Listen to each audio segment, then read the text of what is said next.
You might want to go on the attack against trolls of your favorite player. But to do that, you need a good defense. And we choose NordVPN. They are our protection against cyber cutters or when some board has geo-blocked a great clip. NordVPN will help you get through the straight bat of any rights restrictions so that you can watch all the cricket you want.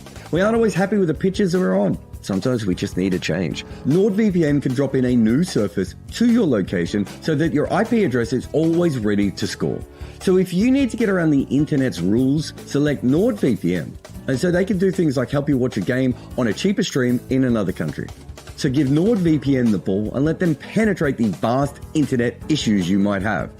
So if you need a VPN, certainly go Nord. Use nordvpn.com/Kimber, K-I-M-B-E-R, to get a huge discount off your NordVPN plan plus 4 additional months for free.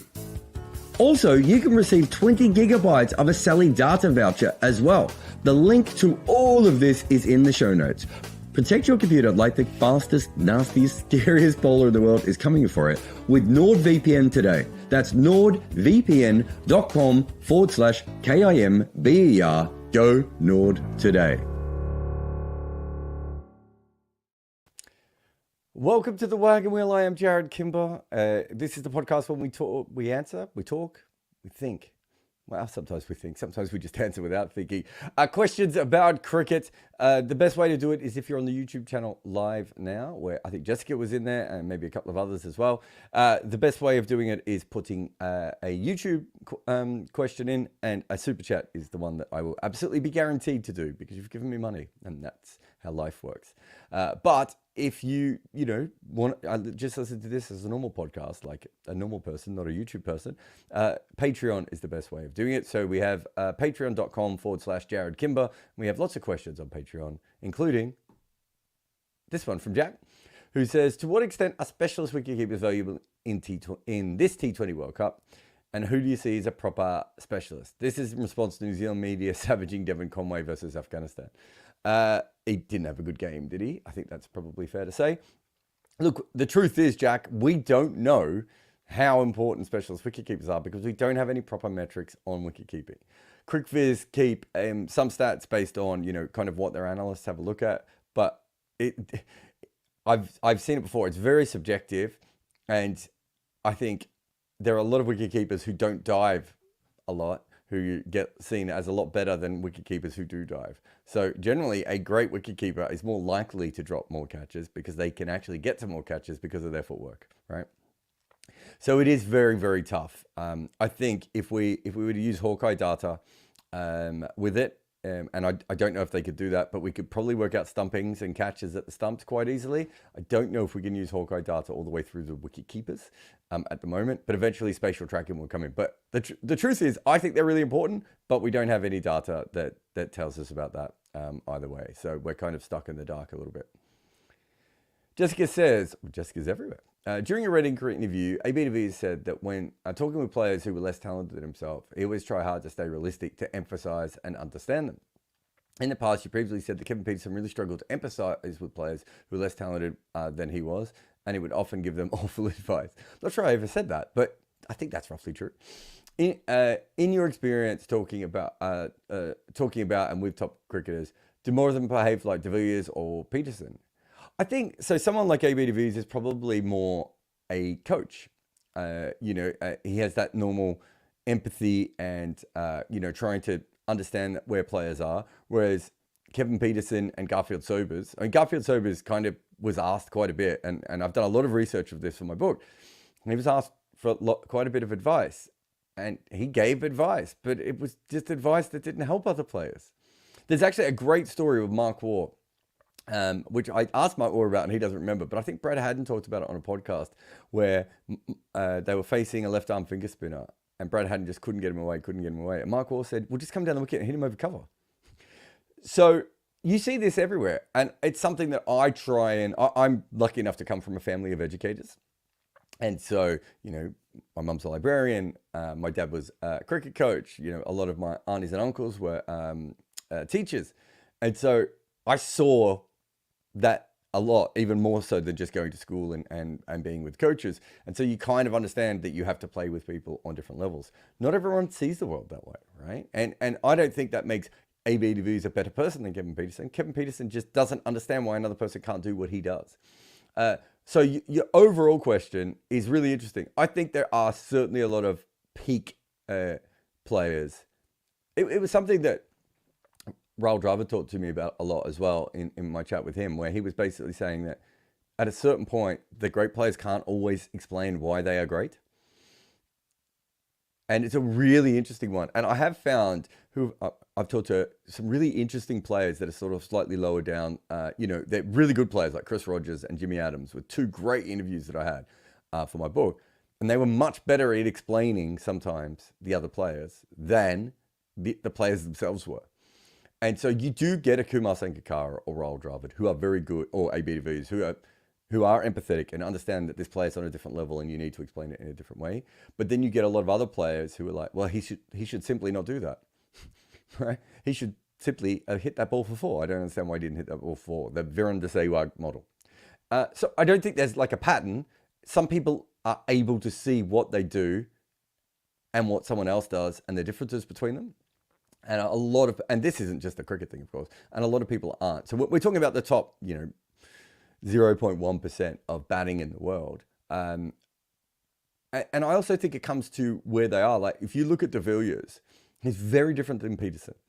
And one of the things he's very different about is he has a very clear, I'm going to take this from this player, I'm going to take this from this player, and he's constantly learning and putting together, a little bit from Virat here, and a little bit from Lance Klusener here, and a little bit from Gary Kirsten and Hansi Cronje and Jonty Rhodes, and I'm going to bring together this whole piece, and that's going to be me, AB de Villiers, as a batter.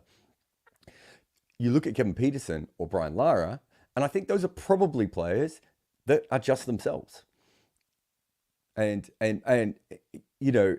there almost isn't a way for them to explain it as well. So it's a fascinating question. I hope I've answered it well. Addy says, who is the cricketer with the least cricketing intelligence match awareness you have seen? Can understand if you don't want to name names or tell incidents. Deep strike farming against Hardicks prompted this question. Best I've seen is Bumrah and Rashid Khan. Worst being Jadeja and Pakistan in Super Over versus USA. Look, I think there's a lot of young bowlers who come through who are really good athletically. Someone like Mohammad Siraj is a perfect example of this. Nuwan Pradeep was another one in Sri Lanka. They don't really know that much about cricket. Dirk Nannes, even like an older player who didn't really devote his life to cricket. When I watched him when he was young, he didn't know things. Very, very basic things. And it's generally athletic bowlers that have that problem because their athleticism has carried them into the game. And Mohammad Siraj's best ball is as great as anyone's best ball in the world.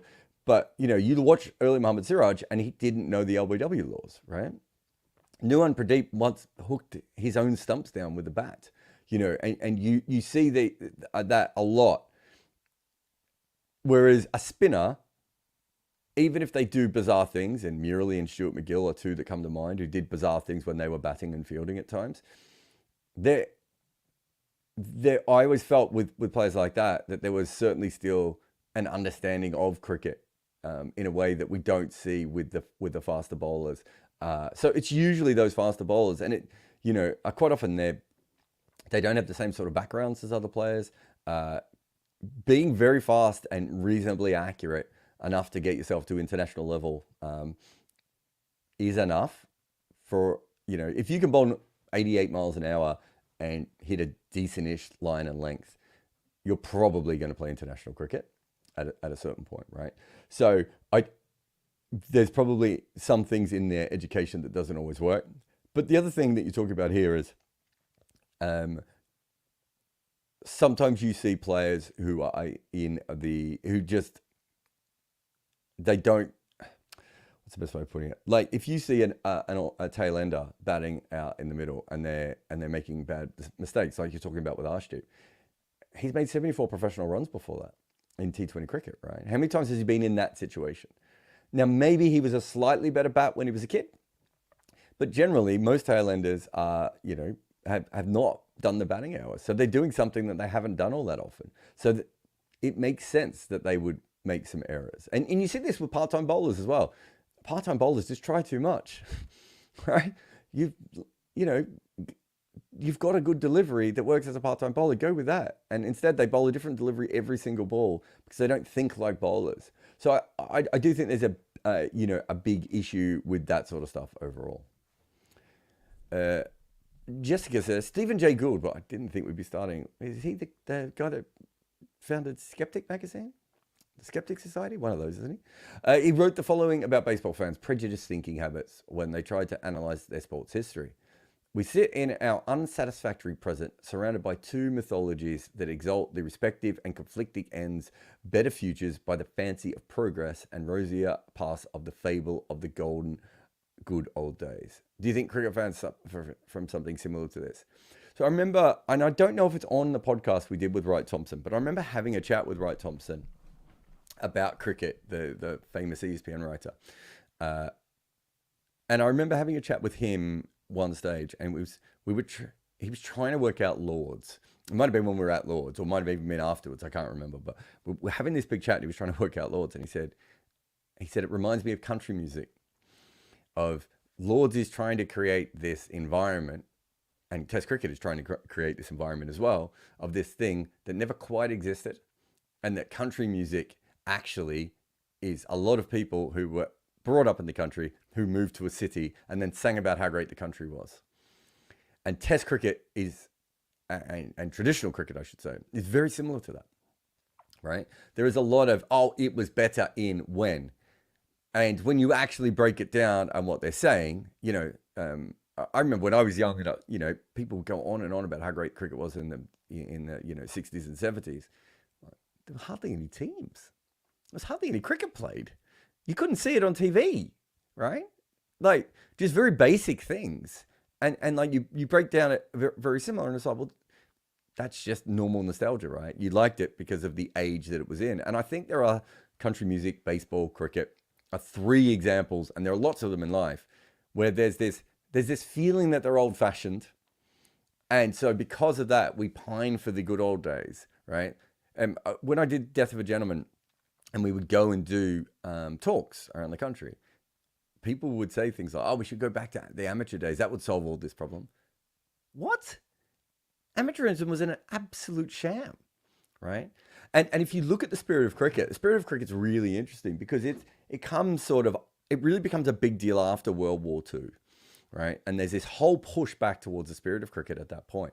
And they are harking towards a time when cricket was wild, right? W.G. Grace was just running his stuff however he wanted to. Amateurs were just completely, taking the piss everywhere.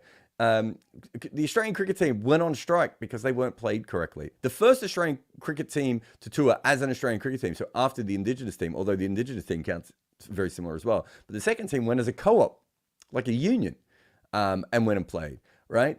This whole idea that cricket was played for the spirit or whatever else, there's no proof of that anywhere within the old histories of the game. And yet somehow in that early 1950s, as professionalism starts to take over and it does become more of a professional sport, there's this harking back to, no, it's not just about professionalism, and again, it's this harking back. So I think there is an element of that within cricket that is always there.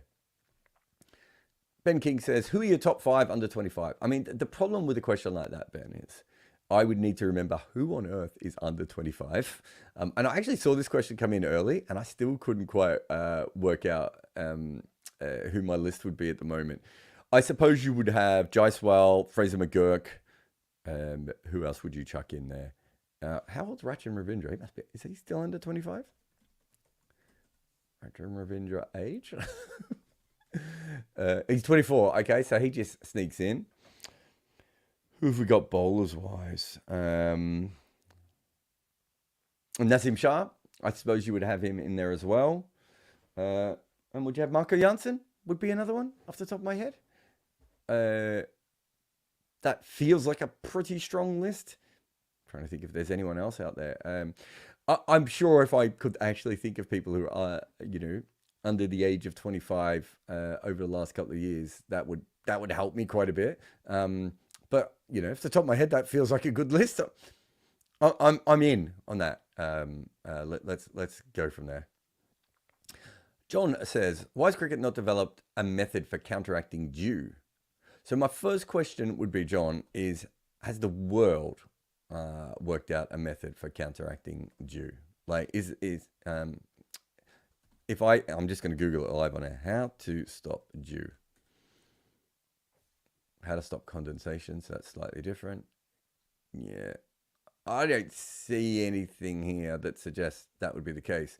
So if you go back, John, to the history of cricket, our pitches were absolutely terrible because we were putting manure on them to grow them, which meant that there were little turds on the wicket, right? And the ball would often hit that and react really poorly. And then the farming industry comes in with muck spreaders and all those muck things that liquidize manure and spray it out evenly. And so, of course, you see the batting averages go up year after year after that. It has nothing to do with cricket, right? Someone else invented it for their reasons. Cricket hasn't invented that many things for itself. Hawkeye would actually be one of the few things, which is an incredibly important invention made by a cricketer for cricketers. But cricket hasn't really invented all that many things. Generally, it's been the outside world that has been doing that. And I have no idea when I ask this question out loud, does the outside world actually need a method for counteracting dew? Right? So then the second thing is, how do you stop dew? How do you actually stop moisture swelling up? Like, from a scientific point of view, how do you stop the weather? That would be my guess. I would assume if we had indoor stadiums, and I am only assuming, I don't know if dew is a problem at the Docklands, for instance, but I would assume in an indoor stadium, this probably isn't an issue. So it's completely an outdoor one. So if you really want to know how to counteract dew, I would say it would be indoor stadiums. But there might be other ways. They try special sprays, and I know people who kind of think they work a little bit, and I know a lot of people who are like, yeah, it doesn't work. It doesn't work. We just tell the players that it works. But yeah, I think it's a much bigger problem than what cricket would be able to solve. But we are in an age now where there's a lot of young scientists who are massive cricket fans. Maybe that is something for them. You know, I know there was a couple of young Pakistani kids who tried to work out how we could in-game test people's bowling actions, right? You know, and Hawkeye, as we were talking about before. So sometimes cricket fans do get together, but it would have to be cricket fans. The ICC's not got the money to do this. I would kind of think that the IPL might look into it in the future just because it doesn't, well, it makes the games a little bit more predictable, and that's not exactly what they want. On the other side of that, does it not give more fours and sixes? Do you really want to legislate against fours and sixes? I mean, us as cricket fans might, but do they want to, I suppose, is what I'm saying. But yeah. Anyway, let's have a quick break here on the Wagon Wheel, and we will be back in a moment with more cricket. And thanks to Nord for coming back in for more sponsorship as well. And just to celebrate that, I'll show one of their old ads. Sometimes you just need to take the slips out and bowl defensively. And you also need to be careful with your computer's defense as well. If you need a VPN, go Nord. NordVPN.com/Kimber to get a 2-year contract with a discount, plus 4 extra months and gifts in some markets. It's completely risk-free with Nord's 30-day money-back guarantee. The link is in the show notes. So put in some dot balls and turn them into maidens via NordVPN.com/Kimber.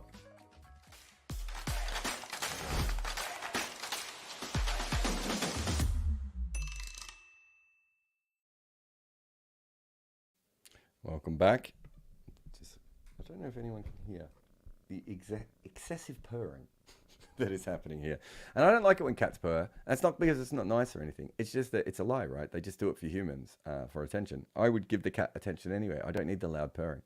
Welcome back to the Wagon Wheel. Rudra says, a team of Alex Hales, Michael Lum, Moen, Morgan, Butler, Bapara, Bresnan, Jordan, Broad, Treadwell, and Stephen Parry, I don't remember who this is, was bowled out for 88 by the Netherlands in 2014 World T20. And England were awful in that tournament. But on paper, doesn't that team actually look okay? Lots of bowling options, at least chaos hitting down to number 9, some great hitters up the order. Yeah, the issue was, which the players have talked about since, it's that they weren't being allowed off the chain. So if you go back and have a look at some of their strike rates in Pro 40 cricket's the best one, but T20 cricket as well for someone like Butler, it was all there. Moeen Ali was another one. I haven't looked at Lum, but Hales, Moeen, Morgan, Butler, and I'm not sure about Bopara. But the other guys were all just absolutely smashing the ball in Pro 40 cricket. And I think I've done a big video on that one before. I know I wrote an article for I know I wrote an article for The Cricketer about it once. It's really fascinating how good those guys were doing in that.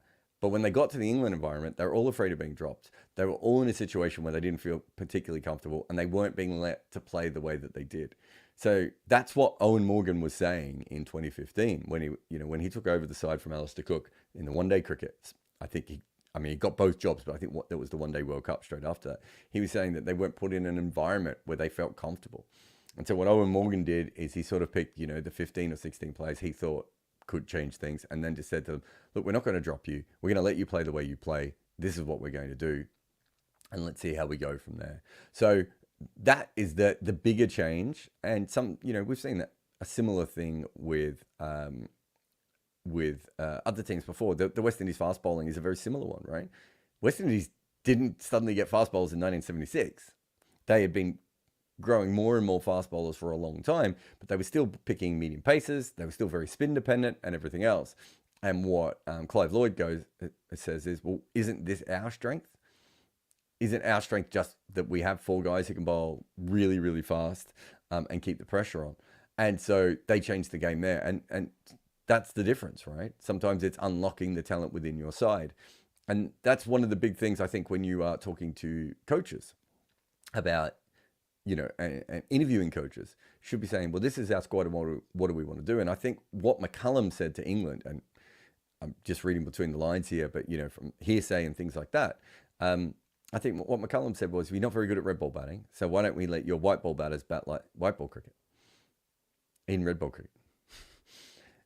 Sometimes that sort of thing can unlock players in a different way. We know that baseball hasn't been, a runaway success, but it certainly changed the way that they have played, and they put pressure back on the opposition now. They weren't putting any pressure on the opposition before with the bat.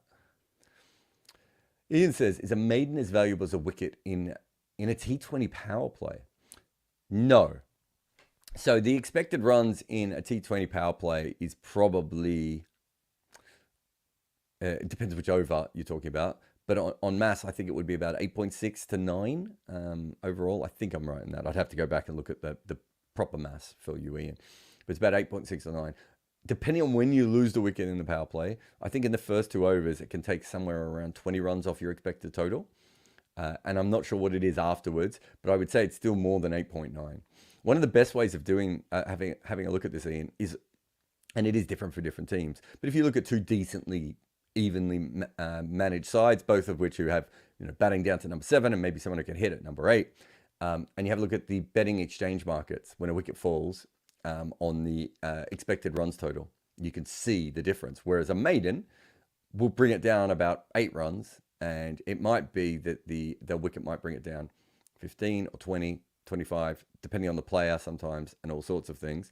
And especially because a lot of teams are top loaded, right, with their players. So there are some teams where it might even be more so because they're so opener dependent. I'm trying to think of a team.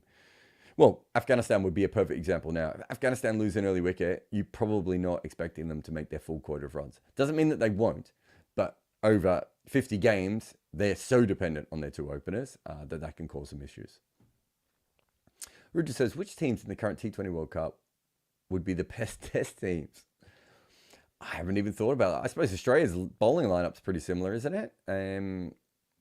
You might change the batting order around a little bit, but Travis Head might even feel comfortable opening at the moment. That one makes the most sense to me. What about India? You've got Kuldeep, Siraj, Bumrah, and then Jadeja.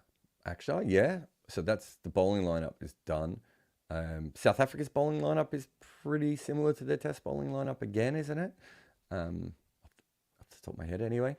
So anyone that has a sort of a test bowling lineup rather than T20 specialists is going to be in a pretty good situation. Those are the ones off the top of my head.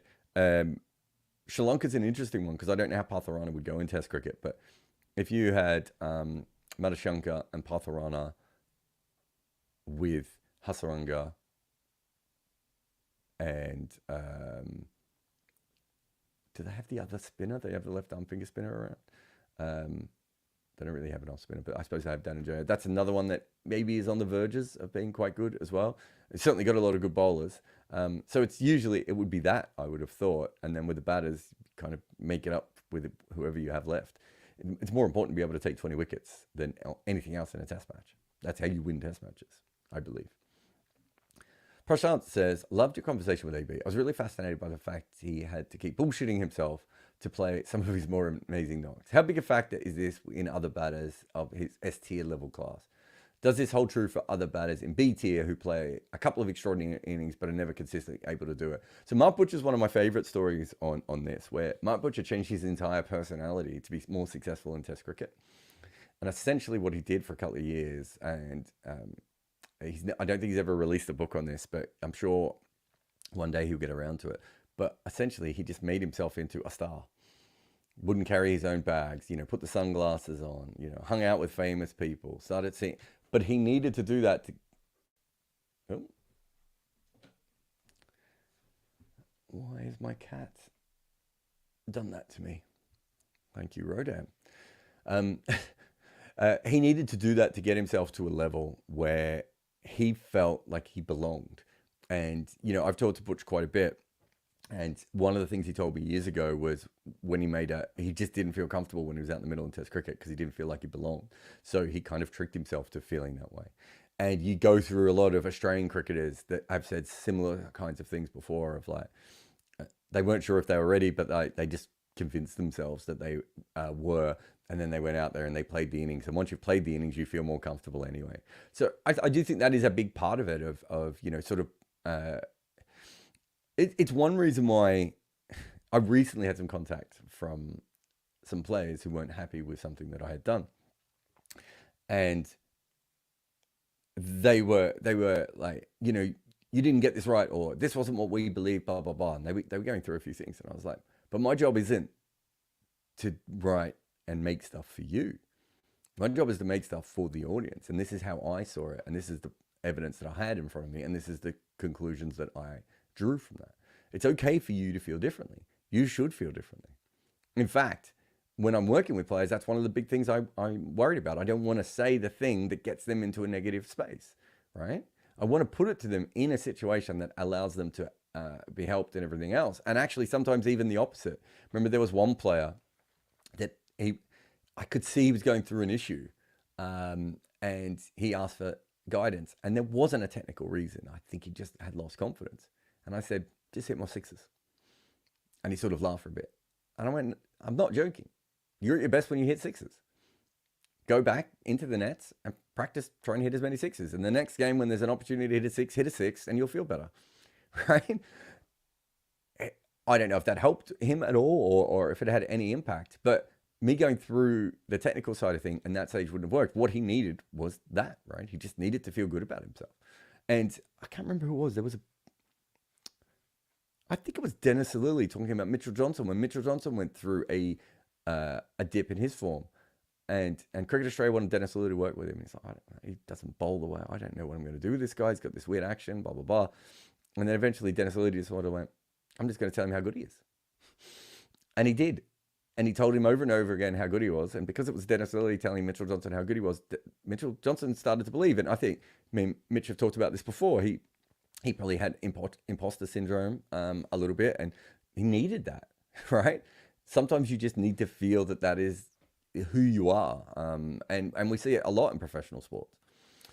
Ali says, according to you, what would be the ideal number of teams in World T20, ODI, and hypothetical World Test Championship tournament? Well, I would have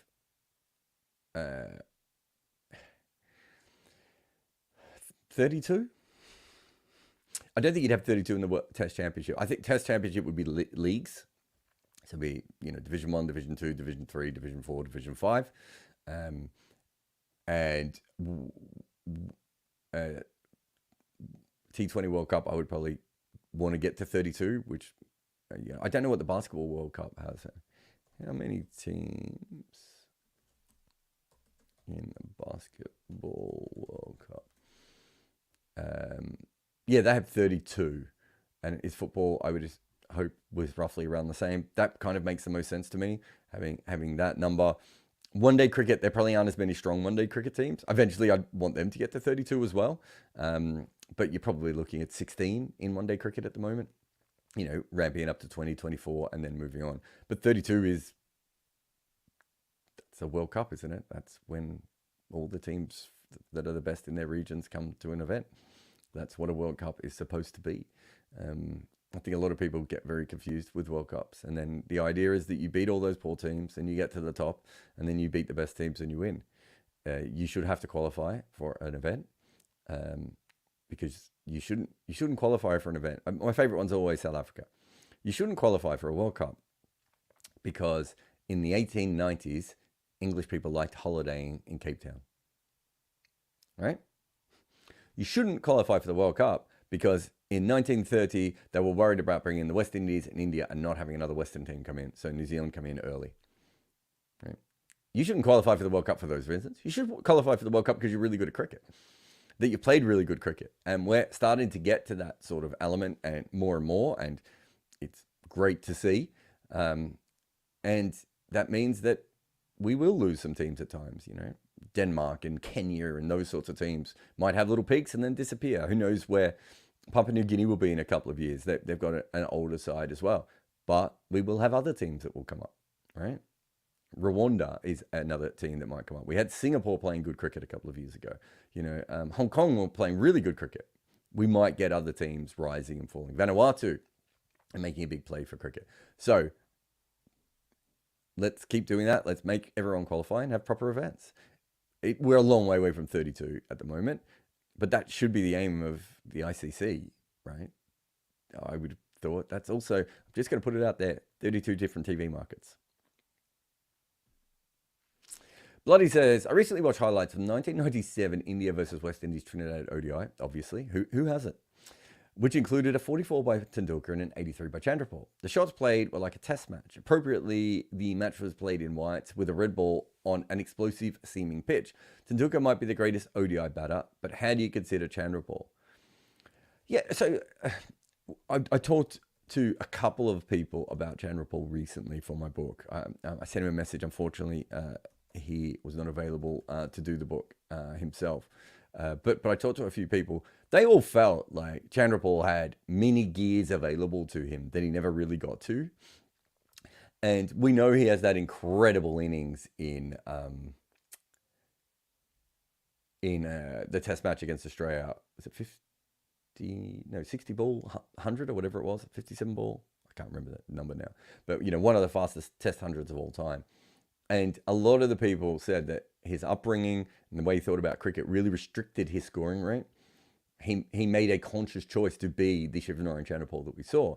And so one day cricket, he had a strike rate of 70, which I think for his era was low, but it wasn't like, this couple of years ago when Shai Hope had a strike rate like that when everyone else was at 90, right? Like, it wasn't quite like that for Chandrapal. I know he really struggled in T20s, but they were in the back part of his career when he really got defensively minded. I think if Chandrapal came through now with the same skills that he had, he would probably just score at a quicker rate just because cricket has opened up a little bit. But I do think the way that he thought about cricket and the way his father trained him about cricket probably limited him. But he was still a very good middle overs player because he wasn't going to get out to spin all that much and he could rotate the strike and could find boundaries when he wanted to and would bat for a long time. Like he averaged 40 in ODI cricket. He could certainly play. Let's just have another quick break here on Wagon Wheel, and we'll be back with more Wagons and Wheels after this. Support us on Patreon and help us keep making our content. Join for exclusive perks like the AMAs, the live calls, and to chat with me directly on Discord. You can also enjoy ad-free content, early podcasts, and access to my emailer. Step up your cricket-style game with Bodyline t-shirts. Explore their exclusive player-themed t-shirts, including favourites like Virat Kohli, Kane Williamson, and Ben Stokes. They also have team-inspired designs and options for hardcore cricket nerds. Their collection offers something unique for every fan.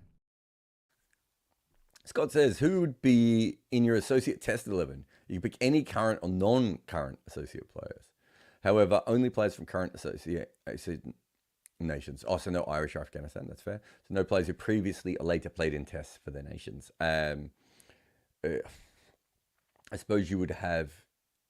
oh my God, I forgot his name. Steve Ticolo would be up the top of my hand. IL from Kenya. IL Beulah would be interesting from Fiji. What was the Dutch old West Indian guy who played for the Dutch when he was like 50, whose name I've now forgotten? Callum McLeod would certainly be in that team. Probably Kyle Kutzer as well. I'm trying to think of other batters. So what have I got? I've got about 5 batters there. I'm missing someone obvious in this, aren't I? So I've got... Yeah, and then I suppose the Dutch players, it's, I mean, you would have Tenduscarter, right? But I don't know if you quite count him for this, Scott. But he would certainly be in that team. Okay, so we've got that. Then we need... I'd almost be Baz the leader as my all-rounder. I think he would be quite interesting. Paul van Meekeren as a fast bowler. I'm trying to think of some of the older... what is the name of the Danish cricketer? Ollie Mortensen, is that his name? Yeah, Ollie Mortensen. So let's just have a look. What did he do in first class cricket? 157 games, 434 wickets, an average of 24. Okay, put him in. So I've got him and Van Meekeren. I'm going to go Asif Karim, probably as my captain and as my bowler, just partly because I love Asif Karim, but I also thought he was a beautiful bowler. I want a wrist spinner. Collins Aboya is an interesting one as a wrist spinner. Michael Rippon as a left-arm wrist spinner from the Dutch, but he plays for New Zealand now, so that's kind of ruined. I'm trying to think if I've got any other older wrist spinners. Collins Aboya, when he was young, was incredible. I'm not quite sure he's at that level, and I can't think of any other wrist spinners. I suppose Sandeep Lambachani would be the other one, wouldn't he? I mean, you kind of may not want to pick him for moral reasons at the moment, but he would be another one. But that's pretty good lineup. I've got 5 bowlers in there. I've got some decent batters. I'm not sure who they beat. I think I'm missing probably some other players from history, but off the top of my head, as a non-associate expert, I'm more or less not terrified with that team. Nadika says, soccer journalists for The Athletic are contractually forbidden from betting on soccer. Okay. Do major cricket outlets ban their direct employees from betting on cricket? I've never heard of it. I wouldn't be surprised if there were some places that did it.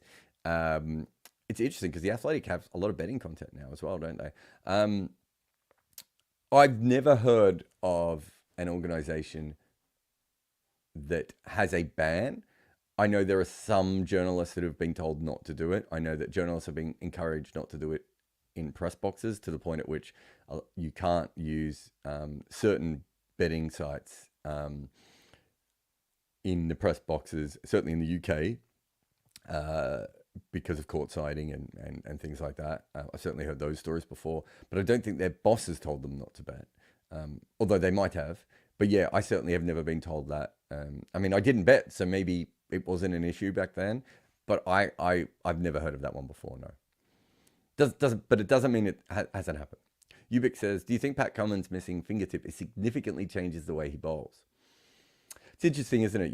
Warne had, a problem when he was young and got very strong in the shoulders, and, Murali has this elbow, Jofra Archer, Jasprit Bumrah, both have similar kinds of elbows. So there is something to be said for being an incredible bowler with some kind of physical deformity that enhances it.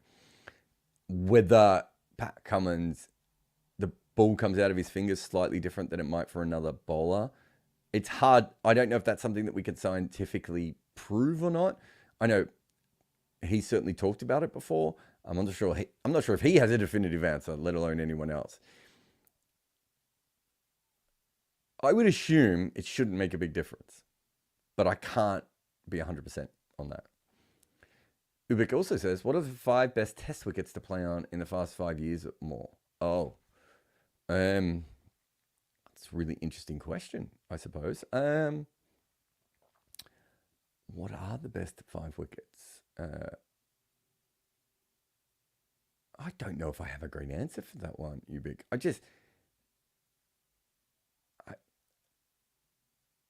Yeah, I don't know if I have even been thinking about it that way. I was thinking the other day though that there is a bunch of wickets who like were famously good that are not maybe as good as they used to be. And so, in the old days, would you have like the Gabba and Adelaide Oval automatically in? And is the Gabba still the great cricket wicket it once was? It doesn't feel like it to me in the way that it used to. Um, the Wacker no longer exists. So is Perth Stadium the Wacker? It's not quite, is it? Um, the Wanderers is still pretty fun, isn't it? Um, I think the Wanderers would be my number one. But yeah, then after that, I struggle a little bit to come up with a great list. Um, yeah, Wanderers, and even then, I think I'm stretching that. I'm trying to think back to if I have seen great matches played on the one, or great services from the Wanderers in the last couple of years. It's a fascinating question of which I have absolutely not answered. James says, "What do you think Bumrah would have to do to become India's GOAT Test pace bowler?" I mean, he kind of is India's GOAT Test pace bowler, isn't he? Like already, like whatever he needs to do, he has done it. Um, you know, it, I don't think anyone, if you're just talking purely as a bowler, no one's picking Kapil Dev above him, right? And there isn't really anyone else all that close to what Bumrah has done. He needs 200 wickets. 200 wickets is the kind of cutoff, I think. I would have thought, guys like, what would Bob Willis have taken? Bob Willis took 325. Jeff Thompson wickets. He took 200 test wickets. Joel Garner test wickets. 259. Yeah, so I think 200 is the cutoff. I think at 200, the ability to run in that many times and take test wickets at the sort of average that Bumrah currently has is incredible. If his average goes out to 22 or 23 and he has 200 wickets, he's still the GOAT Indian. The only thing you would make any issues at the moment is that he just has not played all that much. He's only played 36 matches. So if he plays 50 matches, he takes 200 wickets and he's still averaging under 25, I think you would find it very hard for him not to be the automatic GOAT. But I think he's already the best seam bowler that India's ever had. Anirudh says, how valuable do you think peak Yuvraj and Jayasuriya would have been? I think you might have asked this as a super chat, mate, and we answered it, but I think we answered it on a follow-up show. But yeah, Yuvi was the top wicket taker in a World Cup, and so he was frontline fourth and fifth bowler, probably a fifth bowler, but I see what you're saying. And you have extolled his virtues as a batter in your Indian number fours video. Yeah, I think they would be really important. I think Jayasuriya is probably a better bowler than Yuvraj, although late career Yuvraj became very good. But I think Jayasuriya was probably a bowler who became very good at batting. So if you had Jayasuriya in your side, you probably had batting down to number 8, because you could have like a bowler who bats a little bit at number 8, 8, 9, 10, 11. Yeah. So it would give you incredible flexibility to go in multiple ways. Whether either of them could bowl 4 overs a game consistently with the amount of left-handers we now have would be the only thing that would hold them back a little bit. But you're looking at solidly 2.5 overs each for both of them, I would have thought. And they're both quite canny and wily as well. So I'm not saying they would have done great against left-handers, and I don't have the stats to show me either way. But I think they would have worked out left-handers in a way, but they wouldn't have been on that sort of Jadeja, Akshar Patel level either, because I don't think they're as good as that. But yeah, I think they would have been fantastic. It would have given you incredible flexibility as a team to have them at their peak. Will says, would it not make more sense to have 24 sides in the World Cup so we could have a final set of group games take place at the same time? Yeah, I'm also okay with that. Will, you come up with a lot of these suggestions, and I think it's very important that you remember that sense is not exactly how these things are put together, as you can see by Sri Lanka's touring schedule and what Teague Shana said about it. James says, what is your favorite hot mic commentary moment? Personally, I go with Tomo in the 97 Ashes, who was clearly early into an ad break on a rain delay and said, I am fucking drowning out here. That's a good one. Obviously, the Andrew Strauss one is quite famous. My favorite one is one that I don't know how many people ever heard this outside of me. But I did hear it, and it made me laugh a lot. It was Australia, South Africa, and they're in South Africa. And there was a player that played for South Africa, which some of you may, like 5 of you may remember, a guy called Derek Crooks, who, let me see if I can find him here. Yeah, Derek Crooks. He's an all-rounder, and he played 32 ODIs. And he had 32 ODIs. He made 296 runs at an average of 15 with 150. And he took 25 wickets at an average of 40 with an economy rate of 5. So he wasn't particularly parsimonious for that era. He didn't take wickets and he didn't make runs. And these stats, I'm wondering if it was even his. Yeah, no, it was his international stats were shown up on the screen. And whoever the South African commentator was, I can't remember, but it might have been Haseman or Jackman or even a local South African at the time. But whoever the South African commentator was said,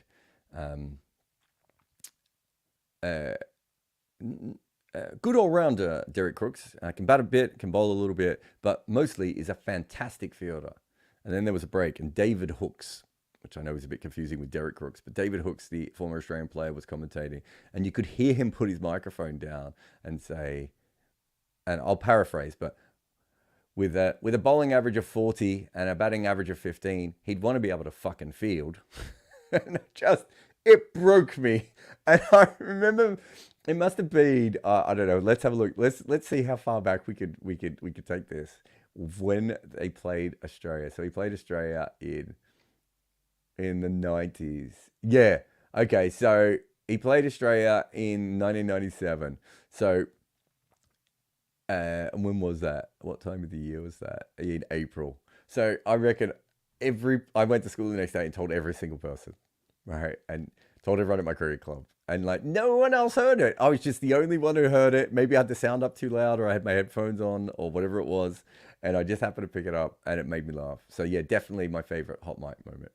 All right, we'll take a quick break here. And then after the break, we'll get back to the comments in the YouTube super chats. I can't do the speaking at the moment. But this is Jarrod Kimber. This is the Wagon Wheel.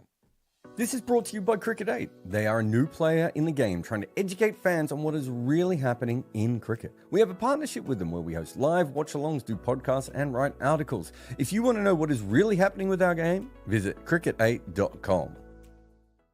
If you make any content, Minvo Pro is the tool for you. Take your long format content and cut it and slice it for social media. This AI-inspired weapon will turn your one piece of work into so many clips. Try Minvo.pro now. All right, welcome back. There's quite a few chats in here, so let's get to all of those. Got some super chats as well, like from Anurag. Big super chat. Thank you very much, sir. With the intent India has been showing so far in this tournament, especially while batting, do you feel that this team is better than previous T20 Indian teams in terms of their approach? It's hard to say because we've only seen the New York pitch, right? But yes, I feel like Rahul Dravid has got them into a position where they feel like they need to go for it. What would have happened if they lost the Pakistan game is really interesting to me. That's when it changes. It's easy to go with your approach when you're winning, but if they do lose a crucial game, do things change? And I think that's very, very fair. And, we see that sort of stuff all the time, right? It's all well and good for us to say, they're doing very, very well. But what happens when it switches and it goes in the other direction and the pressure changes? That's the one that we need to be prepared for with the Indian team, I think, at the moment. But yeah, they've Rishabh Pant, Rohit Sharma have certainly attacked early on and tried to put pressure back on and won them one game. They probably would have won the Island game anyway, but certainly won them the other game by scoring so much at the start. And that was what Pakistan could never really overcome. Saurabh says, what is your take on Bumrah opening the bowling for India in the World Cup? I don't see how it helps the team. you've got, at the moment, you've got Arshdeep bowling, and you want him to bowl with a swinging ball, and you've got Siraj, who needs a little bit more assistance off the seam. Bumrah doesn't need all of those things. The idea of having him bowl the third or fourth over is a threat as much as anything else. Maybe it makes the other teams go harder at your lesser bowlers. And if you do get into a position where you take 1 or 2 wickets, you can keep those other bowlers on, or you can then bring him on as the hammer. It might change when they get to the Caribbean, where Siraj will take the new ball, but Arshdeep won't be playing. So they might actually use Bumrah occasionally for that. But yeah, I'm not. I would not be suggesting it if I was working for that team. Anurag says, do you think Pat Cummins can be in the conversation of all-time great Australian seamers alongside McGrath and Lilly by the end of his career? I think he's already in that conversation. If not, which bowler from the current Australian pace trio do you think would have the best shot at being considered an all-time great? No, it's Cummins by far. His numbers, and you do deep dives into his numbers, they're very similar to McGrath's. And let me just look at something with Pat Cummins, because I think this might be interesting as well. He did very well during he basically made his comeback during the pace bowling pandemic. So some of his numbers were slightly warped by that, but so he didn't have all the bad years that that other bowlers and some of those other Australian bowlers had. And the last couple of years, he started averaging 27 and 25. And so it does suggest to me that he's not the force that he was. So if you have a look, he averages 20, 20, 17, 19, 22 in the years previous to that. He probably, in the lower 20s, but even 24, 25, if he gets 2 or 3 more years there, you are going to be talking he's got 269 wickets. So you're talking about someone who's probably going to end his career with 300 wickets at around 24 at worst, right? If you compare that to Dennis Lilly, who also got, bowled in a pretty good era for bowlers, especially some of those. Dennis Lilly had 355 wickets and an average of 23.92. So, and that's suggesting that Cummins isn't quite the bowler that he used to be. Cummins is incredible at being a chameleon, at just changing what he needs to do at a certain time. If you compare him to Kagisa Rabada, I think you make a claim that both of them are absolutely all-time great bowlers. But Rabada is Rabada. Every time Rabada bowls, he's Rabada. And we've seen that on this South African, on this New York pitch, where Rabada's like, no, I'm still going to bowl like me. And it's like, maybe on this pitch, no, I'm Rabada and I bowl like Rabada. Cummins doesn't do that. And so his ability to evolve with the times, I think, is quite interesting from that point of view. And so with that, I believe that he can continue to push himself into that great conversation. I think Cummins' big issue, comparing him to McGrath, is that they're both as good against top order players as each other. And I haven't looked at Cummins in the last year, so maybe he slipped against them. But Cummins doesn't do as well against the tail as McGrath used to. So McGrath has a lower average because of that. But Cummins is still absolutely fantastic. Jessica says, your voice is going to be hoarse by the end of this afternoon. Because she's saying this because I have a podcast straight after on Scoreboard, or not even a podcast, another show on Scoreboard. Jessica, I do commentary, and I've commentated entire games for 4 hours with me and one other person. And I do watch-alongs where we do 2 IPL games back to back. This is nothing, and I'd rather do them close together as well, because it sounds weird, but you kind of need to get your head in the right spot. And when you've got them both together, you're going a little bit in the right direction. But once you've worked in radio, everything else seems quite easy. Cyber Junkie says, are there any characteristics of T20 international batting order that can afford to play hit or miss batters like Maxwell, Fakhar Zaman, or Sky? So Glenn Maxwell, let's have a look at his record here. I think when we call someone a hit or miss player, he averages 29 in T20 internationals. That's a fairly consistent record, right? Now, I know what you mean. What you mean is some days he's Glenn Maxwell and some days he fails and everything else. Kind of most players do that. Fakhar Zaman in T20 internationals is different. He averages 23 and he hasn't been as successful. So with Fakhar Zaman, it's partly because of the positions he's been playing in, but that's a whole different conversation. You're looking at a different kind of player. But what you're doing with a player more like Fakhar Zaman, although I don't think he quite fits into this for many different reasons. But I think if you are looking at a player like that, What you are really putting yourself into is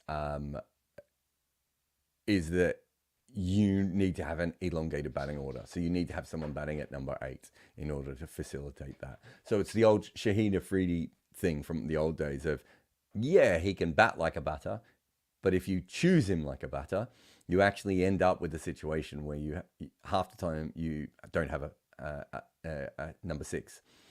So Sky, he's got a strike rate, an average of 43, and in domestic T20, it's even higher. So he's not hit and miss. He's consistently making runs. So it doesn't happen as much as you think, I suppose. Cyber Junkie is the best way of putting it. In fact, more often than not, those players are there because they make consistent runs. Asif Ali might be the sort of player that you're talking about. Asif Ali had all-rounders around him, is my memory of that. Keshav says, does Duckworth-Lewis method take into consideration the quality of teams? No, and it can't. I don't think that would be fair if it did that in that kind of a situation, because that team has done what it has done on that day. That is what Duckworth-Lewis is supposed to do. I think we could do a much better version of Duckworth-Lewis. I don't think it's fair to say, oh, this team usually would do this, and you use the Scotland one. So Scotland were 90 without loss, and they go to 109. They go into 109 because they haven't lost any wickets. England had the choice, the ability to take wickets and slow them down. If England were that much better than Scotland, they would have got the wickets, right? So it's unfair to go, oh yeah, but normally Scotland wouldn't have batted this well. Doesn't matter. That's how well they batted in this game. It would be absolute carnage if you suddenly went, oh no, we can't give them extra runs, but it's India, and India have won their last 8 games, so we're going to put on an extra 20 runs. No. India have lost wickets in this DLS, and so their DLS is lower. If India is that good, they will still defend this. That's how cricket works. Sandcup says, I don't know how much basketball is popular amongst Indian masses, but it surely has a niche following. Yep, I think that's pretty fair. What is basketball doing to expand non-traditional markets? Is it working? Can cricket learn anything? Okay, so the first thing that you need to know is that basketball isn't doing anything to expand into non-traditional markets, right? What is happening is that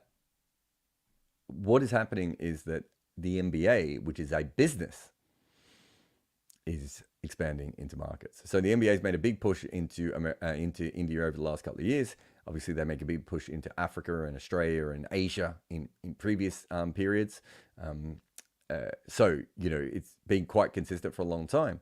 And they have been doing that because it's a business and they're trying to expand and get more customers. Basketball is a sport, right? Basketball as a sport is not trying to do that. Even FIBA, who run world basketball, they will facilitate India and they will help India and other Asian countries. Basketball, has some good followings in places like Sri Lanka as well, and obviously in the subcontinent. I don't have as many Pakistani friends who are basketball heads, although Usman Samiuddin is one that I know follows basketball a little bit. But yeah, so that's the difference. Whereas cricket is not. So the ICC is in the same position as FIBA. They will facilitate and they will do stuff like that, but they're not a business. It is not their job to get more customers for cricket. It is an organization, right? And so it's very easy for the NBA to suddenly go, okay, we've got a couple of extra million here. Let's go and take some NBA players over and let's, have academies right across Africa and let's have an NBA event in Melbourne. Right? Those sorts of things. The ICC, it's much harder for it to do all those sorts of things. And then basketball is a much easier thing to market because the players are much more well-known around the world. If Chris Paul comes to India, and I think Chris Paul was one of the players who came to India, even if you're not a basketball fan, it's a big deal that Chris Paul is coming to India, right? That's not always the case with cricketers. And realistically, it's really Indian cricketers, a couple of Australian cricketers, and a couple of English cricketers. So you would be pushing those people. I think in some cases they would be quite happy to be involved in that. So it's very, very different from that point of view. And we always have to remember that. When we look at American sports, we go, oh, the NFL's doing this, and Major League Baseball's doing this, and whatever. Those are not sporting organizations. Those are private businesses that run leagues, right? That's incredibly different. And that is an issue, that we don't have that. But maybe the IPL will be the thing that eventually changes that within cricket. Anurag coming back in. Triple hit for Anurag? I think it's a triple hit. Anurag says, which one do you think is the greater of the two, Cummins or Bumrah? So this is a hard question to do because you haven't been specific. If you want to ask me a nerdish question, you need to get into the weeds, right? What format? Do we factor in Cummins' batting and captaincy, right? You really need to get into the weeds with that. If you're talking about all format bowler, obviously Bumrah is the better bowler, right? If you're talking about test bowling, I think Cummins is more tested and, is more useful in more places at the moment.